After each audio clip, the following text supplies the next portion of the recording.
왜 장례를 치른 뒤 많은 이들이 이유를 알 수 없는 병에 갑자기 시달릴까요? 그저 우연일까요? 아니면 떠난 이의 영혼이 남긴 비밀스러운 메시지일까요? 슬픔이 통증으로 바뀔 때 과학은 감정과 질병 사이에 가느다란 경계를 설명할 수 있을까요? 오늘 우리는 이 현상 뒤에 숨어있는 비밀로 들어갑니다. 영성과 과학의 경계가 흐려지고 이성이 미쳐 닿지 못하는 것들과 마주 서야 하는 그 자리로. 본론으로 들어가기 전에 작게 한 가지를 부탁드립니다. 다음 이야기를 놓치지 않도록 구독과 좋아요를 눌러주세요. 그리고 여러분은 어디에서 이 영상을 보고 계신가요? 댓글로 알려주세요. 여러분의 이야기를 듣고 싶습니다. 그럼 시작하겠습니다. 서울에서 김 씨는 아버지의 장례를 정성껏 치렀습니다. 일주일 뒤부터 불면, 두통, 두근거림이 시작됐습니다. 검사 결과는 모두 정상인데 어딘가 보이지 않는 손이 가슴을 살짝 쥐어짜는 느낌이 이어졌습니다. 부산의 박구는 할아버지 장례 뒤 한 달 내내 속이 칼로 찌르듯 아팠습니다. 소화제를 먹어도 묵직한 통증이 가시지 않다가 어느 날 어머니를 따라 사찰의 천도제에 참석하자 마치 누군가 손을 얹어 다독이듯 배가 가벼워졌다고 합니다. 대구의 60을 넘긴 어떤 할머니는 평생을 함께한 남편의 장례를 치른 뒤 현기증이 잦아지고 다리에 힘이 풀리는 느낌이 들었습니다. 자녀들과 병원에 다녔지만 결과는 여전히 정상이었습니다. 그러다 공동 기도 모임에 나가 많은 이들의 포옹과 위로를 받고서야 몸이 서서히 회복되고 눈빛도 다시 반짝였다고 합니다. 이 작은 이야기 조각들은 같은 질문으로 모입니다. 왜 장례 뒤 어떤 사람에게는 원인을 알 수 없는 병이 찾아올까요? 저는 먼저 가설 A, 과학과 심리의 각도를 봅니다. 상실은 교감신경계를 강하게 자극합니다. 코르티솔이 오르고 잠은 잘게 부서지고 근육은 긴장하고 위산은 증가합니다. 한국에서 2021년에 발표된 한 연구는 장례 이후 한 달 동안 참여자의 40% 이상이 수면장애를 보고했고 25%가 명확한 의학적 원인을 찾기 어려운 통증을 경험했다고 전합니다. 장례는 대개 여러 날 이어지고 밤새움과 불규칙한 식사, 찬바람 속에 오래 서 있음, 눈물로 빠져나간 미네랄, 몸은 지치고 면역은 약해져 애매한 증상이 고개를 듭니다. 물론 반론도 있습니다. 누구나 이런 상태를 겪는 것은 아닙니다. 장례를 지나도 건강이 흔들리지 않는 이도 많습니다. 개인의 체질, 적응력, 그리고 사회적 지지망이 큰 역할을 한다는 뜻입니다. 그래서 우리는 단일 원인으로 환원하지 말고 다각도로 보아야 합니다. 하지만 생물학의 뒤편에 보이지 않는 층이 닿고 있다면 어떨까요? 저는 이어서 가설 B형 이상과 영성의 각도로 넘어갑니다. 장례는 못다한 말과 풀리지 않은 손길들이 모이는 자리입니다. 향냄새와 흑백의 색감, 느린 발걸음과 목 메인 울음이 겹겹이 포개져 우울한 장을 이룹니다. 초칠구자의 49제의 시간 동안 떠난 이의 영혼은 생사의 언저리에 머문다고들 합니다. 산자는, 특히 예민한 이들은 그 장에 쉽게 공명하며 몸의 묵직함을 가져오기도 합니다. 그 슬픔은 초냄새처럼 보이진 않지만 옷깃 깊숙이 복잡해요 오래 갑니다. 물론 여기에도 반론이 있습니다. 정말 공명이 존재한다면 왜 많은 문상객은 멀쩡한가? 결국 영향을 좌우하는 건 심리와 신념이 아닐까라는 물음입니다. 저는 한 가지 비유를 떠올립니다. 장례는 수많은 냄새가 뒤섞인 번잡한 시장과도 같습니다. 어떤 이는 그 사이를 지나도 담담하지만 어떤 이는 향이 온몸에 배어나옵니다. 슬픔의 장 역시 모두에게 같은 방식으로 닿지 않습니다. 체질, 마음가짐, 민감도에 따라 다릅니다. 그래서 저는 애냐 비냐를 택하지 않습니다. 두 강이 맞은편에 선은이 몸의 사실과 영혼의 품위를 함께 존중하는 실천적 자비에 다리를 놓습니다. 그리고 그것을 첫 번째 문으로 삼습니다. 첫 번째 문, 의문. 위로하기 위해 태어난 의식이 왜 산자를 소진시키는가? 혹시 우리는 친지들 앞에서 강해 보이려 며칠 동안 버티느라 스스로 약해질 허락을 깜빡 잊은 건 아닐까? 혹시 아직 하지 못한 말이 목에 걸려 가슴의 답답함으로 변한 건 아닐까? 상복의 흰빛, 목 메인 울음, 향령이 자욱한 재단.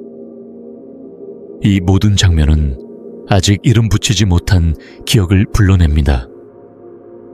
각자의 자리에서 제 역할을 다하느라 슬픔을 눌러 담는 그 순간, 몸도 함께 눌렸다가 두통, 두근거림, 위경련으로 터져 나옵니다. 그 의문은 두 번째 문, 비춰보기로 이어집니다. 과학의 눈으로 비춰보면 교감신경이 오래 켜진 몸은 심박이 빨라지고 호흡은 얕아지며 온몸이 경보 상태에 놓입니다. 높은 코르티솔은 점막 면역을 떨어뜨려 목감기와 소화불량을 부르고 수면 부족과 결식, 물 대신 커피는 위산을 높여 피로와 전신 통증을 키웁니다. 이 증상들은 실제입니다. 나약함이 아니라 쉬어달라는 몸의 종소리입니다. 만약 흉통, 호흡곤란, 심한 어지럼, 혹은 고열이 며칠 이상 지속된다면 지체 없이 진료를 받으세요. A의 목, 의료를 우리는 존중합니다. 영성의 귀로 비춰보면 한국 문화에서 49일은 기도와 추모의 시간입니다. 흰초 하나를 켜고 떠난 이를 이름으로 불러 평안하시길을 속삭일 때 우리는 영혼을 위한 창문을 열고 동시에 자신을 위한 창문도 엽니다. 슬픔은 초연기와 같습니다. 문이 닫혀 있으면 향은 오래 배고 문이 열리면 바람이 조용히 데려갑니다. A와 B가 만나는 지점에서 몸을 맑히고 따뜻함, 청결, 충분한 잠, 마음을 맑히면 호흡, 안즘, 회양, 코르티솔도 어두운 기운도 한결 가라앉을 여지가 생깁니다. 몸이 편해지면 마음이 부드러워지고 마음이 부드러워지면 기억의 매듭도 느슨해집니다. 그 이해 위에서 세 번째 문 풀어내기로 나아갑니다. 풀어내기는 아주 일상에서 시작됩니다. 첫밤 생강을 찧어 굵은 소금과 함께 따뜻하게 샤워하세요. 피부에 번지는 온기는 집으로 돌아왔다는 작은 신호입니다. 깨끗한 옷으로 갈아입고 부드러운 베개를 하나 더 얹어 목덜미에 긴장을 덜어주세요. 저녁엔 흰초 하나를 켜고 떠난 이의 이름을 속삭이며 평안을 빌고 화려하지 않은 흰 꽃 한 송이를 옆에 놓습니다. 작은 끄덕임처럼 현관 앞에 소금을 한 줌 흩뿌리고 문을 닫습니다. 다음 날 아침, 창문을 15분 열어 빛과 바람을 들이세요. 방이 숨 쉬도록 당신처럼 사흘 동안 현미죽과 담백한 김치, 따뜻한 물을 드세요. 술과 찬 음식은 피하세요. 위장은 따뜻함을 좋아하니 부드럽게 대해주세요. 잠들기 전 감사 세 줄과 오늘은 쉬어도 괜찮다. 한 줄을 적어 영정 아래에 하룻밤 넣어두었다가 아침에 꺼내 읽고 미소 지으세요. 세 개의 문을 지나 우리는 7에서 14일까지의 조금 더 긴 보살핌으로 이어갑니다. 의식이 번거로운 것이 아니라 작고 규칙적인 걸음으로 몸과 마음의 균형을 조금씩 되찾는 여정입니다. 1에서 3일차 몸 가다듬기. 매일 밤 생강소금으로 따뜻하게 샤워 조격 10분, 23시 이전 취침. 간과 심장이 밤을 충분히 갖도록 사람이 많은 곳, 억지로 웃어야 하는 자리는 잠시 피합니다. 흉통, 호흡곤란, 실신, 지속되는 고열이 나타나면 즉시 진료를 받습니다. 우리는 자비로 치유하지만 의료를 소홀히 하지 않고 4일차 마음 가다듬기. 매일 밤 흰초 하나 10분 안점. 4에서 6호흡, 들이마심 4, 내쉼 6으로 숨을 고릅니다. 떠난 이의 이름을 부르고 평안을 빕니다를 속삭입니다.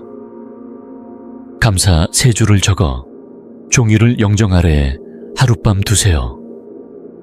낮에는 15분 천천히 걷기. 발걸음이 호수 위에 얹히듯 조용하게. 8부터 14일차 환경 가다듬기. 매일 아침 창문을 열고 꽃병 물을 갈고 부드러운 천으로 영정을 닦습니다. 서랍 하나를 정돈합니다. 다 버리려 하지 말고 그저 자리를 바꿔주세요. 한 주에 한 번 소박한 제사 혹은 기도 시간을 갖고 공덕을 회양합니다.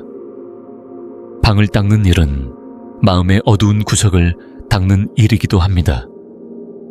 연례 일 내내 자신과 대화할 땐 부드러움을 잊지 마세요. 어느 날 통증이 다시 찾아와도 겁내지 마세요. 방금 꺼진 최연기가 잠시 남듯 창을 열면 연기는 자연히 사라집니다. 몸은 적이 아닙니다. 사랑이 아직 여기 있다고 알려주는 존재입니다.